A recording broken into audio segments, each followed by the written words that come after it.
दोस्तों क्या आप भी माज़दा का ही शेयर होल्डर हो? तो दोस्त इस कंपनी का स्टॉक्स के बारे में कहा जाए तो 290 रुपीज़ का ये दोस्त स्टॉक्स में कहा जाए तो प्राइस है इसका 5 डेज़ का रिटर्न, 1 मंथ का रिटर्न, 6 मंथ का। एंड दोस्त स्टॉक्स में रिटर्न देख सकते हो कि कैसा है इस कंपनी का। स्टॉक्स के बारे में कहा जाए ना दोस्तों तो ऑलमोस्ट 329% का ही रिटर्न है दोस्त माज़दा कंपनी का स्टॉक्स में।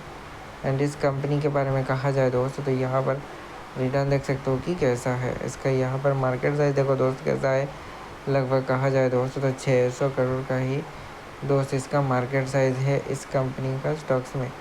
जो देखा जाए दोस्तों तो इसका पी रेशियो भी देख सकते हो कि कैसा है, तो लगभग 24 रुपीज़ का कहा जाए तो पी रेशियो भी देख सकते हो कि कैसा है, ठीक है।